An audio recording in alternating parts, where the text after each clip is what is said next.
Okay, the bus is coming along pretty well. She's almost ready for paint, but I haven't sanded down the roof yet, so that's next.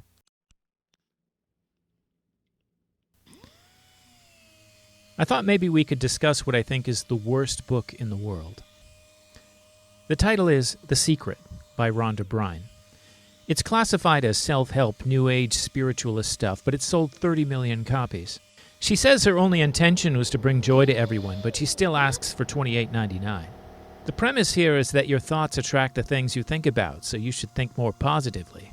Thoughts are sending out that magnetic signal that is drawing the parallel back to you. If you don't understand it, doesn't mean you should reject it.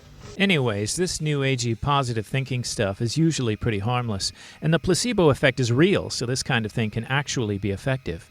But what makes this the worst book ever is that 30 million people are being led to ignore some hard and unhappy facts about the world. Everything that's around you right now in your life, including the things you're complaining about, you've attracted. Now, I know at first blush that's going to be something that you hate to hear. You're going to immediately say, I didn't attract the car accident. I didn't attract this particular client. I didn't particularly attract the debt. I didn't attract whatever it happens to be that you're complaining about.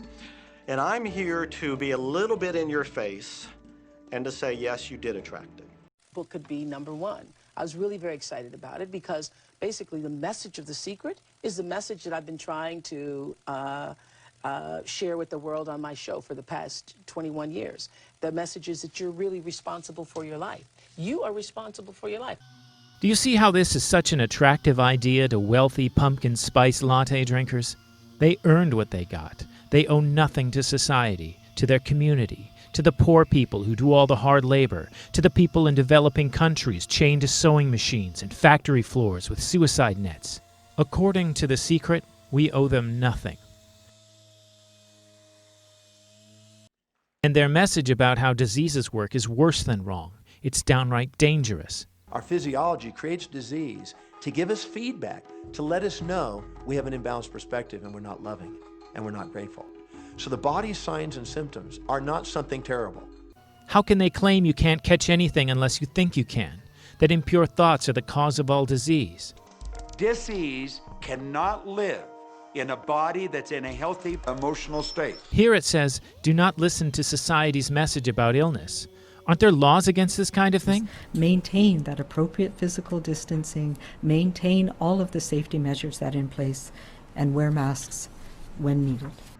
Craziness. There's a lot of terrible books out there with false and harmful ideas, but this one is being promoted on daytime TV with a smarmy and ingratiating message about feeding into every petty desire. Go on, unashamedly hold on to your obscene opulence. And by the way, here's a license to completely ignore every real problem suffered by anyone else because you had nothing to do with it, and it's their own fault for thinking themselves into such misfortune. Because you can either keep focusing on that or you can focus on what you want. That's the power of positive thinking. Anyway, I think this bus is just about ready for paint. Catch you next time.